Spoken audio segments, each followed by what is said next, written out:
الخلق كلهم محمد سيد الكونين والثقلين والفريقين من عرب ومن عجم هو الحبيب الذي ترجى شفاعته. السلام علیکم ورحمۃ اللہ وبرکاتہ. وعلیکم السلام ورحمۃ اللہ وبرکاتہ. الحمد للہ رب العالمین والصلاة والسلام علی رسولہ الکریم وعلی آلہ وصحبہ اجمعین ومن تبعہ بإحسان الی یوم الدین. اما بعد، ہم حدیث کی مشہور اور معروف کتاب بلوغ المرام حافظ ابن حجر عسقلانی رحمۃ اللہ علیہ کی اس کا ترتیب کے ساتھ مطالعہ کر رہے ہیں.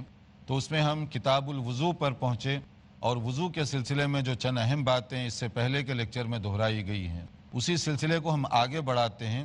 تو اس سے پہلے ہم نے جو باتیں کی ہیں اگر ان میں کوئی سوال وغیرہ آپ کرنا چاہیں وضو کے سلسلے میں تو آپ کر سکتے ہیں، کوئی بھی بھائی. ہاں شیخ، کچھ جانور جو حلال نہیں ہے مثلا کتا، تو اگر ان کا بدن اگر ہمارے کپڑوں کو چھو جائے، ان کا تھوک نہ لگے پر ان کا بدن اگر کپڑوں کو چھو جائے تو اس پر کیا شرعی حکم ہے؟ ہاں، اس کا ذکر جو ہے ازالت النجاسہ، جو گندگی اور ڈرٹی کوئی بھی نجاست لگ جائے تو اس کو دور کیسے کیا جائے گا اس کے حوالے سے ہے کہ اگر کتا کسی کے بدن کو چھو جائے تو اس صورت میں کیا کریں. اس کا صحیح اور اچھا طریقہ یہ ہے کہ اتنے حصے کو آپ پانی ڈال کر دھو دیں. تو اس سے یہ ہوگا کہ اگر کوئی گندگی ہے وہ بھی دور ہو جائے گی، دوسرے طبیعت کے اندر جو تھوڑی سی انقباض کی کیفیت پیدا ہوتی ہے وہ بھی دور ہو جائے گی پانی کی وجہ سے. تو بہتر یہ کہ پانی اس پر چھڑک دیں. آپ کچھ پوچھنا چاہتے ہیں؟ یہ مسواک میں کون سی مسواک سب سے بہتر رہیں گی؟ ماشاءاللہ، گزشتہ ہم نے ذکر کیا تھا مسواک کا، کیونکہ حدیث میں اس سلسلے میں جو الفاظ استعمال ہوئے ہیں کہ نبی کریم صلی اللہ علیہ وسلم مسواک کو بہت پسند فرمایا کرتے تھے، اور آپ نے کہا لولا ان اشق علی امتی لامرتہم بالسواک مع کل صلاۃ، کہ اگر مجھے لوگوں کے مشقت اور پرابلم میں پڑنے کا ڈر نہ ہوتا ہر وضو کے ساتھ مسواک کو ضروری قرار دیتا. تو اس کے لیے جو مسواک کے لیے جو لفظ استعمال ہوا اراک، جس کو کہتے ہیں ہماری اپنی زبان میں پیلو کی مسواک، پیلو کی لکڑی. پیلو کی لکڑی جس کو آپ بہت ایزی کہہ لیں، جیسے آپ بہت سارے سعودی عرب وغیرہ میں جو حاجی عمرہ وغیرہ حج کرنے کے لیے جاتے ہیں تو وہاں پر عام اویلیبل ہے، اور وہی تقریباً مسواک کی لکڑی یہاں ہندوستان، پاکستان وغیرہ کے اندر بھی بہت زیادہ اویلیبل ہے. پیلو کی جو لکڑی ہے یہ پرائرٹی نمبر 1، کیونکہ اس میں زیادہ فائدے ہیں. اور دوسرا جو ہے اس کے علاوہ بھی ہو سکتی ہے، جیسے نیم کی مسواک کوئی اگر کرنا چاہے نیم کے درخت کی کاڑیوں سے، یا کوئی اور مفید ہو اس کے لیے تو وہ بھی استعمال کیا جا سکتا ہے. شرط نہیں ہے کہ وہ پیلو کی ہو، کسی اور کی بھی ہو سکتی ہے، لیکن پیلو کی لکڑی کے اندر اور اس کے اندر جو مواد ہے اس کے بارے میں یہ پتہ چلا ہے کہ وہ جراثیم کو ختم کرنے کے لیے بہت زیادہ مؤثر اور مفید ہے. جی آپ کچھ پوچھنا چاہیں؟ اگر وضو کے درمیان کسی بچے نے یا کسی انسان نے ہمارے وضو کے پانی کو جھوٹا کر دیا، یا اگر کوئی کتا اس کو سونگھ کر چلا گیا، ایسی صورت میں کیا ہم وضو کر سکتے ہیں یا پانی پھینک سکتے ہیں؟ دیکھیے کہ کسی انسان نے پانی کو چھوا ہے یا جھوٹا آپ کہہ رہے ہیں، تو یعنی آپ کا مطلب پی لیا یا کوئی اس طرح، تو اس سے آپ کے وضو پر یا پانی پر فرق نہیں پڑتا. جیسے اس سے پہلے گزرا کہ اگر بلی کی وجہ سے فرق نہیں پڑتا تو انسان کی وجہ سے بھی فرق نہیں پڑے گا. البتہ اگر کتا زبان لگا کر چاٹ رہا ہے تو وہ پانی پھینک دیجئے، اس کو نہ استعمال کیجیے. اور اگر کتا صرف قریب سے گزر رہا ہے تو گزرنے کی وجہ سے پانی پہ اثر نہیں ہوگا. اگر پانی کے اندر وہ منہ ڈال کر چاٹ رہا ہے تو وہ سارا پانی آپ کو پھینکنا پڑے گا. شکریہ. آگے ہم کتاب الوضو کے حوالے سے کہ مسواک وغیرہ کے بعد وضو کے سلسلے میں پہلے ایک دو اور باتیں بھی، کہ وضو میں پانی اتنا استعمال کیجئے جتنی جائز ضرورت ہے. بلا وجہ پانی بہانا شریعت میں یہ پسندیدہ نہیں ہے. جتنی ضرورت ہے اتنا آپ استعمال کریں، یہ اصول بتایا گیا. اسی لیے نبی کریم صلی اللہ علیہ وسلم کبھی ایک مد میں وضو کر لیا کرتے تھے، اس میں آپ کا پورا وضو ہو جایا کرتا تھا. جہاں جتنی پانی کی ضرورت ہے آپ اتنا لگائیں، ضائع مت کریں، کیونکہ پانی اللہ تعالیٰ کی بہت بڑی نعمت ہے. اب وضو کے سلسلے میں ایک اور بات بھی ذہن میں رکھیں، ہر عضو یعنی ہاتھ دھونا، کلی کرنا، ناک میں پانی، پھر چہرہ، پھر ایک ہاتھ کوہنی تک اور دوسرا ہاتھ کوہنی تک، پھر پاؤں مسا کو چھوڑ کر یہ 3 بار کرنا چاہیے. ہر عضو 3 بار، اور سر کا مسا 1 بار. یہ ایک طریقہ ہے. دوسرا طریقہ یہ ہے کہ آپ ہر عضو کو 2 بار دھوئیں گے. 3 کے بجائے 2 بار بھی دھویا جا سکتا ہے. مثلا 2 بار آپ ہاتھ دھوئیں گے، 2 بار کلی، 2 بار ناک میں، 2 بار چہرہ دھوئیں گے. یہ اس طرح 2 بار. یہ دوسرا طریقہ ہے. تیسرا طریقہ یہ ہے ہر عضو کو 1 بار آپ دھوئیں گے. 1 بار ہاتھ دھو لیا، 1 بار کلی، 1 بار ناک میں، 1 بار چہرہ، اور اسی طرح سے پورا 1 مرتبہ. یہ تینوں طریقے درست ہیں. چوتھا ایک اور طریقہ ہے، وہ یہ ہے کہ پانی بعض اعضاء 3 بار اور بعض اعضاء 2 بار یہ بھی ہو سکتا ہے. 3 2 یا 2 3 یہ بھی ہو سکتا ہے. یہ چوتھا طریقہ ہوا. لیکن ان چاروں طریقوں کے اندر شرط یہ ہے کہ وہ حصہ پورے کا پورا گیلا ہو جانا چاہیے، ویٹ ہو جانا چاہیے. ڈرائی رہا تو پورا وضو باطل ہو جائے گا، اس کی گنجائش نہیں ہے. پورا ویٹ ہو. مثلا ہاتھ دھو رہے ہیں آپ تو پورا ہاتھ جو ہے کوہنی سمیت پورا ہاتھ بھیگ جانا چاہیے. چہرہ دھو رہے ہیں تو پورا چہرہ آپ کا گیلا ہو جانا چاہیے. پاؤں دھو رہے ہیں تو پورا پاؤں آپ دھو لیں. یہ شرط ہے اس کے اندر. تو 1 بار اس کو تو تمام علماء نے واجب اور ضروری قرار دیا. جیسے امام نووی رحمۃ اللہ علیہ نے جو صحیح مسلم کے شارح ہیں انہوں نے اس کو اجماع نقل کیا ہے کہ 1 بار دھونا یہ تو ضروری ہے، کیونکہ اس کے بغیر وضو نہیں ہوگا. 1 بار دھونے کے بعد 2 بار کر کے دھوئیں یا 3 بار دھونا یہ مسنون ہے. اب یہاں پر یہ ہے کہ اس میں حکمت کیا ہے؟ اس میں بڑی حکمت ہے. خاص طور پر وہ لوگ جو کام کرنے والے ہیں یا سفر میں ہیں ان کو اس کا بہت تجربہ ہوتا ہے کہ بعض حالات میں ایسے ہوتا ہے کہ آپ کے پاس اتنا ٹائم ہوتا ہے کہ آپ صرف ہر عضو کو 1 بار یا 2 بار دھو کر ہی وضو کمپلیٹ کر کے بھاگنے کی ضرورت محسوس کرتے ہیں. ایسی صورت میں اگر آپ 3 بار دھوتے رہیں گے تو آپ کے لیے تکلیف دہ ہو جائے گا وہ. تو شریعت وہاں آپ کو گنجائش دے رہی ہے کہ آپ 2 بار دھو کر بھی وضو جلدی کر لیں اور جہاں آپ کو جانا ہے روانہ ہو جائیں. یہ شریعت کی اجازت ہے. گھر میں آرام سے، مسجد میں ہے آرام سے آپ 3 بار دھوئیں، یہ ایک اچھا طریقہ ہے. لیکن بعض حالات میں ضرورت کے مطابق 2 بار بھی آپ کر سکتے ہیں، 1 بار بھی آپ کر سکتے ہیں تاکہ آپ کا وضو ہو جائے اور ٹائم بھی زیادہ نہ لگے. ایک اس میں یہ حکمت ہے. دوسرا یہ کہ پانی کا شارٹیج ہے. اگر آپ 3 بار ہر عضو کو دھوئیں گے اور پانی بہت لیمیٹڈ ہے تو پھر پرابلم ہو سکتا ہے. تو ایسی صورت میں 1 بار اگر آپ دھو لیں گے تو بھی کافی ہو جائے گا، بشرطے کہ آپ پورے حصے کو کور کر لیے ہوں. تو یہ چیز بھی وہاں پر یعنی سمجھیے کہ اس میں بھی ہمارے لیے مصلحت رکھی گئی ہے. مسح البتہ جو ہم کریں گے وہ 1 ہی بار، جیسے کہ حدیث میں آتا ہے مسح برأسہ واحدتاً، کلیئر الفاظ واحدتاً، کہ نبی کریم صلی اللہ علیہ وسلم نے سر کا مسح کتنی بار کیا؟ 1 بار کیا. تو 3 بار نہیں دھونا ہے، 3 بار نہیں 1 بار کرنا ہے. یہ زیادہ بہتر اور اولا شکل ہے اس کی. اور پھر جن کی ماشاءاللہ داڑیاں ہیں ان کو جو ہے تھوڑا سا خلال بھی کرنا چاہیے، یعنی پتہ چلے کہ اندر تک پانی پہنچ گیا ہے. ایسا نہ ہو کہ اوپر سے ہی آپ دھو لیں اندر بالکل جو ہے پانی نہ پہنچے، بلکہ جتنا ہو سکتا ہے آپ تھوڑا سا اس کو خلال کر لیں. یہ اس طرح سے اندر تک پانی پہنچ جائے گا. اسی طرح سے انگلیوں کے پوروں کے درمیان جو ہے فاصلہ جو ہے اس میں بھی خلال کرنا چاہیے. یہ بھی مسنون ہے، یہ ہاتھ کے بھی اور پاؤں کے بھی. خاص طور پر بعض موسم اور بعض علاقوں میں اس کی زیادہ ضرورت پیش آتی ہے. کبھی ایسے ہوتا ہے کہ سردی کا موسم ہے تو یہاں جلدی پانی نہیں پہنچتا، تو جب تک کہ آپ خاص توجہ نہ دیں اس پر. اسی طرح پاؤں کے درمیان بھی انگلیوں پر پانی ذرا دیر سے پہنچتا ہے تو اس میں بھی توجہ کی ضرورت ہے. تو اس میں توجہ کیسے کریں گے؟ خلال کرنے سے. خلال کیسے ہوگا؟ یہ آپ کی ایک انگلی سے اگر آپ اس طریقے سے اس کو کر لیں گے تو مطلب یہ ہے کہ اندر کا حصہ کور ہو جائے گا. صرف پانی لے کر ایسے آپ ہاتھ دھو رہے ہیں، انگلیاں ایسی بند ہیں، تو اس سے یہ ڈاؤٹ ہوتا ہے کہ یہ جو حصہ ہے ڈرائی رہ جائے گا، سوکھا رہ جائے گا، تو آپ کا وضو خراب ہو جائے گا پھر. کیونکہ نبی کریم صلی اللہ علیہ وسلم نے فرمایا وَيْلٌ لِّلْعَقَابِ مِنَ النَّارِ، کہ وہ لوگ جو اپنی ایڑیوں کو پوری طرح نہیں بھگاتے تو جہنم سے ڈریں. مطلب کیا ہے؟ کوئی حصہ خشک رہ جائے تو وہ حصہ جہنم کا حصہ بن رہا ہے. تو اس لیے وضو کرتے وقت توجہ کی ضرورت ہے تاکہ پورے کا پورا حصہ ہو جائے. اب اس میں ایک اور جو اہم مسئلہ ہے مسح کے بارے میں، یہاں پر بڑی گڑبڑ ہوتی ہے لوگوں سے. تو مسح کرنے کے سلسلے میں جو ہے کبھی کچھ کرتے ہیں کبھی کچھ کرتے ہیں.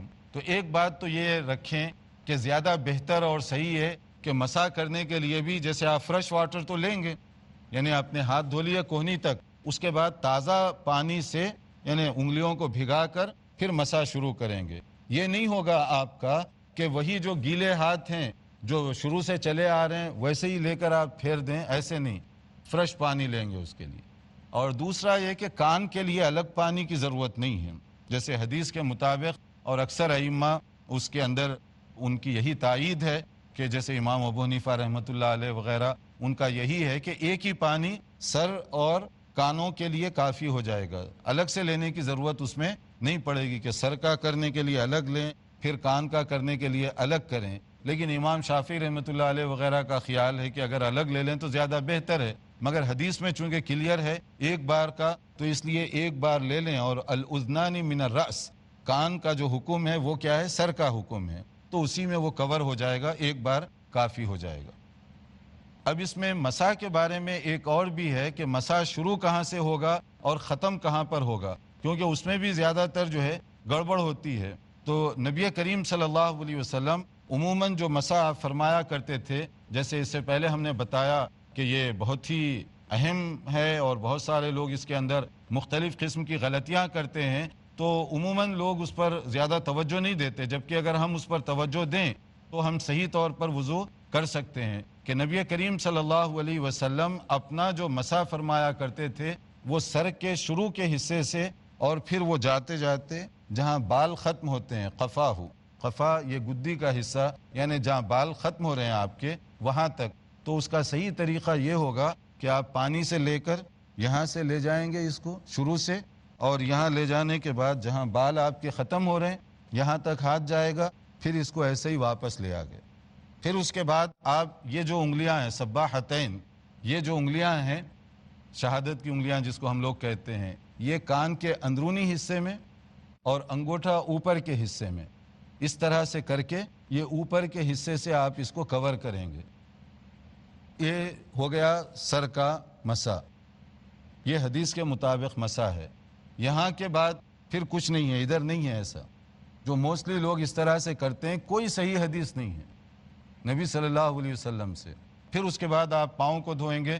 پاؤں کو بھی دھونے کا یہی پروسیجر ہے جیسے دوسرے اعضاء کو دھویا گیا تھا، 3 مرتبہ، رائٹ کو پہلے، لیفٹ کو بعد میں. یعنی یہ تو شریعت کا ایک جنرل حکم ہے کہ وضو کرنے میں پہلے دایاں اور اس کے بعد بایاں، پہلے سیدھے ہاتھ رائٹ ہینڈ کو دھوئیں گے پھر لیفٹ ہینڈ کو، اسی طرح رائٹ پاؤں کو پہلے دھوئیں گے پھر اس کے بعد لیفٹ کو دھوئیں گے. یہ ترتیب جو ہے وضو کی ہر جگہ اسی طرح سے چلتی رہے گی، کیونکہ یہ نبی کریم صلی اللہ علیہ وسلم کا یہ زیادہ پسندیدہ طریقہ ہے. کان رسول اللہ صلی اللہ علیہ وسلم یعجبہ التیمم فی تنعلہ و ترجلہ و طہورہ و فی شأنہ کلہ، کہ نبی کریم صلی اللہ علیہ وسلم کا یہ معمول تھا. یہ بخاری اور مسلم کی حدیث ہے کہ نبی کریم صلی اللہ علیہ وسلم پسند فرماتے تھے کہ ہر چیز میں آپ جو ہے دائیں طرف سے شروع کیا جائے، رائٹ ہینڈ سے شروع کیا جائے، پہلے رائٹ سے پھر اس کے بعد لیفٹ. نبی صلی اللہ علیہ وسلم عموماً اسی طریقے سے عمل کیا کرتے تھے. تو اس کے بعد ہمارا وضو یہ کمپلیٹ ہو گیا. اب جب وضو کمپلیٹ ہو جائے تو اس کے بعد کیا کرنا چاہیے؟ تو اس کے لیے آپ دیکھتے رہیے ہمارا پروگرام. تھوڑے سے بریک کے بعد حاضر ہوں گے انشاءاللہ. محمد سید الکونین والثقلین. ناظرین، وقفے کے بعد دوبارہ آپ کی خدمت میں حاضر ہیں. وضو کمپلیٹ کرنے کے بعد اس کی دعا ہے. نبی کریم صلی اللہ علیہ وسلم نے اس سلسلے میں خاص طور پر فرمایا کہ وضو کرنے کے بعد اگر کوئی آدمی یہ پڑھے اشہد ان لا الہ الا اللہ وحدہ لا شریک لہ واشہد ان محمدا عبدہ ورسولہ. پھر دوسری حدیث میں اس کا جو آخری حصہ ہے اللہم اجعلنی من التوابین واجعلنی من المتطہرین، کہ یا اللہ مجھے پاک لوگوں میں سے، توبہ کرنے والے لوگوں میں سے بنا دے. اگر اس طرح کی ہم دعا پڑھتے ہیں تو اس کے لیے یہ خوشخبری اور بشارت سنائی جا رہی ہے کہ اللہ تعالیٰ کی طرف سے اس کے لیے جنت کے دروازے کھول دیے جاتے ہیں. الا فتحت لہ ابواب الجنہ، جنت کے دروازے اس کے لیے کھول دیے جاتے ہیں. یعنی فضیلت ہے، اس کا ثواب ہے. تو اس دعا کو بھی پڑھتے رہیے اور آپ لوگ بھی اس دعا کو دہرائیے تاکہ اس کا جو پورا فائدہ ہے وہ پورا فائدہ ہو سکے. یہاں تک سمجھ میں آ گئی اگر بات، یا اگر کوئی بات پوچھنے والی ہو تو آپ پوچھ سکتے ہیں. یہاں تھوڑی دیر کے لیے ہم وقفہ کریں گے. جی. جیسا کہ وضو میں 4 فرائض ہیں، تو اگر ہم جلدی میں ہیں، جیسا مثال کے طور پہ یہاں چھوٹی کوئی مسجد ہے اور وضو کے لیے بہت لمبی لائن لگتی ہے، تو صرف فرض اگر کر کے ہم اٹھ جائے تو ویسے میں وضو ہوتا ہے کیا؟ اور فرض جو ہے ایک بار کرے یا 3 بار ادا کرے؟ مطلب جیسا ناک میں پانی ڈالنا ہے، کلی کرنا ہے، تو وہ ایک بار کرے 3 بار کرے؟ جیسے میں نے ابھی بتایا کہ اگر آپ ایک بار کر لیں گے تو آپ کا وضو ہوگا. اس ترتیب سے کریں گے تو اس بحث میں جانے کی قطعاً ضرورت نہیں پڑے گی کہ فرض میں جتنے اعضاء ہیں بس وہی دھو لیں اور باقی نہ دھوئیں. اس میں جانے کی ضرورت نہیں ہے. 3 سے تو اللہ نے آپ کو آسانی دے دی، کنسیشن دے دیا ہے. ایک بار بھی آپ کر سکتے ہیں تو پورا وضو کریں. یہ جو ہے نا جو فرق کیا گیا وہ صرف قرآن کریم کی ایک آیت میں جن چیزوں کا ذکر کیا گیا ان کو فرض، باقی چیزوں کو واجب اور مسنون کہا گیا. ہم کہتے ہیں کہ شروع سے لے کر اخیر تک یہی کریں، آپ اس میں کٹوتی نہ کریں، پورا کریں. البتہ 1 بار یا 2 بار اس میں آپ کو اختیار اور گنجائش ہے ضرورت کے مطابق. آپ کچھ پوچھنا؟ جیسا کہ آپ کی باتوں سے یہ بات ظاہر ہوتی ہے کہ نماز کے لیے وضو شرط ہے، لیکن بعض اوقات یہ معاملہ جو صبح کی جو نماز ہے، فجر کی نماز، اس میں یہ بات پیش آتی ہے کہ کبھی کبھی کوئی شخص بہت لیٹ اٹھتے ہیں، اتنا لیٹ اٹھتے ہیں کہ کبھی وہ وضو کریں گے تو نماز کا وقت نکل جائے گا. تو کبھی کسی کے ساتھ میں ایسا معاملہ 1 یا 2 بار ہو جائے تو اس صورت میں وہ وضو کبھی کرے گا تو وقت نکل جائے گا، تو اس صورت میں اس کو کیا کرنا چاہیے؟ دیکھیے، پہلے تو ہم ایڈوائز کریں گے کہ آپ جو ہے کوشش کریں بر وقت جاگنے کی، تاکہ اتنا سیریس مسئلہ نہ ہو کہ وضو اور تیمم کے اندر جو ہے اگر آپ صرف تیمم کر کے جماعت کھڑی کر دیں. دیکھیے، اصل میں شریعت کا مسئلہ جو ہے ترتیب سے کریں وہ زیادہ بہتر ہے، کیونکہ آپ جب اٹھیں گے تو تیمم کرنے کے بجائے آپ وضو کریں اور وضو کرنے کے بعد پراپر طریقے سے نماز ادا کریں. اگر ٹائم تھوڑا سا آگے پیچھے بھی ہو رہا ہے لیکن آپ صحیح اور ترتیب کے ساتھ وہ کام کریں، ورنہ صرف آپ تیمم کر کے وہاں پر ٹھہریں گے تو اس کے لیے بھی تو کچھ نہ کچھ ٹائم لگے گا نا آپ کا. اس کے لیے بھی آپ کوئی نہ کوئی اہتمام کریں گے. تو جب اتنی دیر ہو رہی ہے تو اس کے اندر تھوڑا سا آپ وضو کر لیں گے تو تازگی بھی ہوگی اور آپ نے اپنی حد تک کوشش کی ہے. اللہ تعالیٰ غفور الرحیم ہے جو آپ کی کنٹرول اور آپ کی پوزیشن سے باہر ہو جائے. ویسے تیمم اس میں ہم ذکر کریں گے کہ کن حالات میں کیا جاتا ہے، وہ اس کا آ رہا ہے. اب یہاں پر میں آپ سے کچھ پوچھنا چاہتا ہوں کہ جو چیزیں ہم لوگ اس چیپٹر میں پڑھے ہیں اگر وہی چیزیں آپ کے ذہن میں بھی آ گئی ہیں تو مثلا یہ ہے کہ وضو ہم شروع کرتے ہیں تو اس کے اندر ایک بنیادی شرط ہے وضو شروع کرتے وقت، وہ کیا ہے؟ بسم اللہ کہنا. بسم اللہ. ٹھیک، کیونکہ اس میں اگر آپ اللہ کا نام لیے بغیر وضو کریں گے تو وہ وضو آپ کا صحیح نہیں ہوگا. اس کے لیے صحیح طریقہ یہ ہے کہ آپ وضو بسم اللہ کریں اور اس میں نیت ہونی چاہیے. آپ کی نیت، اس کے لیے کوئی پروننسیشن کی ضرورت نہیں ہے، الفاظ کہنا نہیں ہے. نیت کا مطلب آپ کے ذہن میں ہو کہ میں وضو کر رہا ہوں بسم اللہ، پھر یہ ہوگا. لیکن اگر آپ کے ذہن میں نہیں ہے تو وضو میں اور صبح یا ایسے ہی فریش ہونے کے لیے آدمی پانی چہرے پہ ڈالتا ہے تو کوئی فرق نہیں رہے گا. تو ایک چیز تو اس کے اندر بسم اللہ یہ کہنا شروع میں یہ ہے. اور اس کے بعد ہر عضو کو آپ کم سے کم کتنا اور زیادہ سے زیادہ کتنی بار دھوئیں گے؟ کم سے کم 1 بار اور ایٹ موسٹ 3 بار. 3 بار، کم سے کم 1 بار اور زیادہ سے زیادہ 3 بار یہ دھونا ضروری ہے. لیکن سر کا مسا، آپ سر کا مسا صرف 1 مرتبہ. تھوڑا سا کر کے بتا دیجیے.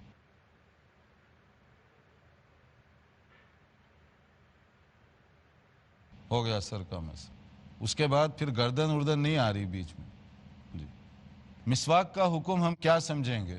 وضو کرنے سے پہلے مسواک کا بھی تذکرہ آیا تو اس کے بارے میں آپ کا کیا خیال ہے؟ شیخ، مسواک کا رسول اللہ صلی اللہ علیہ وسلم نے بہت ہی ہائیلی ریکمینڈڈ، اسے مستحب بتایا اور فرمایا کہ اگر امت پر مشکل نہ ہوتا تو آپ صلی اللہ علیہ وسلم ہر نماز سے پہلے مسواک کا حکم دیتے تھے. تو اس حدیث سے معلوم ہوا کہ مسواک کرنا بہت ہی زیادہ بہتر ہے، افضل ہے، اور اس میں دنیا کی بھی خیر ہے، آخرت کی بھی بھلائی ہے. دونوں فائدے اس کے اندر آدمی اٹھا سکتا ہے. تو اب اس کے بعد ایک اور مسئلہ باقی رہ گیا. وضو کے حوالے سے بات ہو رہی ہے تو اسی حوالے سے، اور وہ ہے جرابوں پر مسح کرنے کا مسئلہ. مسح الخفین، جرابوں پر مسح کرنا. علامہ ابن حجر عسقلانی رحمۃ اللہ علیہ نے اپنا یہ چیپٹر اسی عنوان سے کیا ہے، باب المسح علی الخفین، کہ جرابوں پر جو مسح کرنا ہے اس کا حکم کیا ہے. آپ سمجھ لیجئے ساکسز پہنتے ہیں تو کس طریقے سے اس پر چلیں گے. تو اس کا سمپل مسئلہ یہ ہے کہ اگر آپ پاؤں میں جرابیں پہنے ہوئے ہیں, وضو کی ضرورت پیش آ گئی, قضائے حاجت ٹوائلٹ کے لیے آپ گئے, وضو کیا, تو آپ وہ جرابیں نہ اتاریں, اسی طرح سے آپ اس پر مسح کر لیں.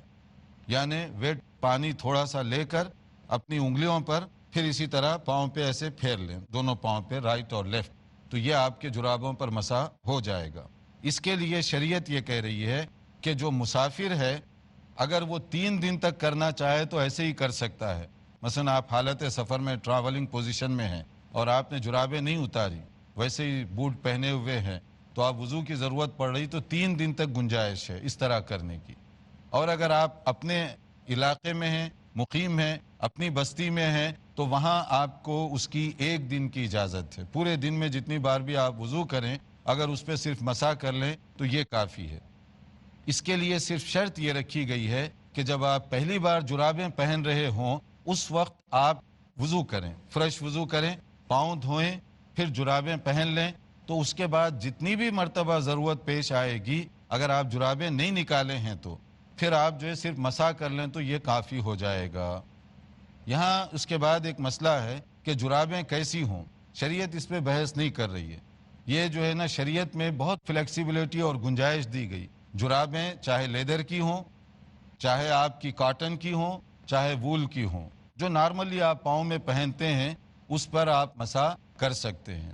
اگر جرابوں پر تھوڑی بہت کوئی سوراخ وغیرہ جیسے بعض وقت ہوتا ہے, پھٹ گئی ہے تھوڑی سی, تو اس سے بھی کوئی فرق نہیں پڑتا. لیکن بہت زیادہ پھٹی ہوئی ہے, مثلا یہ کہ آپ کی ایڑی پوری باہر نکل گئی, تو یا آج کل تو اس طرح کی جرابیں لوگ کم پہنتے ہیں, لیکن غربت کے زمانے میں یا غریب علاقوں میں ایسے ہوتا تھا کہ بہت سی سوراخیں پڑ جاتی اور وہی پہنا کرتے. تو ان کے لیے یہ تھا کہ اگر جو ہے جرابوں کی وجہ سے پاؤں کا کافی حصہ باہر نکل رہا ہے تو پھر تو مسح کرنے کا کوئی معنی نہیں ہے, آپ اس سے بہتر ہے کہ پاؤں پورا دھو لیں. لیکن اگر ایسے نہیں ہے, چھوٹی بہت ہول ہے, کہیں پر ایک آدھ سوراخ ہے, اس سے کوئی فرق نہیں پڑتا, آپ اس پر پوری طرح سے مسح کر سکتے ہیں. اب یہاں پر ایک اور چیز ہے کہ اس میں حکمت کیا ہے؟ بہت بڑی حکمت ہے. ہمارا دین پوری دنیا کے لیے ہے نا, صرف ہمارے لیے نہیں ہے, پوری دنیا کے لیے ہے. اللہ تعالیٰ نے ایسے قانون بنائے وضو, نماز, طہارت کے, ہر جگہ اگر آدمی اس پر عمل کرے گا تو ایزی فیل کرے گا. مثلا آپ پبلک پلیس میں چلے جائیں, بمبئی میں جائیں, لندن میں جائیں, امریکہ میں جائیں, کہیں بھی جائیں, پبلک جگہ واش روم میں جاتے ہیں آپ, وہاں پر آپ وضو کر رہے ہیں, وضو آسان ہے آپ کا, لیکن جرابوں نکال کر پاؤں دھوئیں گے سنک پر پبلک جگہوں پر, تو انڈیا میں کیا ہوگا؟ وہاں تو گڑبڑ ہو جائے گی. آپ کے پیچھے کوئی غیر مسلم ہندو ہے, وہ تو شور مچا دے گا کہ آپ نے یہ کیا کیا ہے. اسی طرح آپ اگر ویسٹرن کنٹریز میں جا کر کریں گے تو لوگ کہیں گے غیر مہذب آدمی آ گیا, پتہ نہیں کہاں سے آیا ہوا ہے کہ یہ سنک پر اس طرح سے پاؤں رکھ رہا ہے. تو ادھر بھی پرابلم, ادھر بھی پرابلم. تو اب شریعت کے حکم پر عمل کریں, وہاں پر آپ صرف جرابوں پر مسح کریں, کسی کو کوئی اعتراض نہیں. پورا وضو کرنا آسان ہے, مسح کر لیں, پھر کوئی پرابلم نہیں. تو یہاں چونکہ ہمارا وقت ہو رہا ہے تو اس موضوع پر ہم کچھ اور باتیں اگلے پروگرام میں انشاءاللہ تعالی پیش کریں گے, کیونکہ اس کے بغیر یہ پروگرام تشنا رہ جائے گا. تو آگے ہم پیش کریں گے انشاءاللہ. انتظار کیجئے ہمارے اپنے اگلے لیکچر کا, تاکہ حدیث کی اس کتاب کے حوالے سے ہم ترتیب سے چل سکیں. والسلام علیکم ورحمۃ اللہ وبرکاتہ. مولاي صل وسلم دائما أبدا على حبيبك خير الخلق كلهم محمد سيد الكونين والثقلين والفريقين من عرب ومن عجم. هو الحبيب الذي ترجى شفاعته, هو الحبيب الذي ترجى شفاعته لكل هول من الأهوال مقتحم. مولاي صل وسلم دائما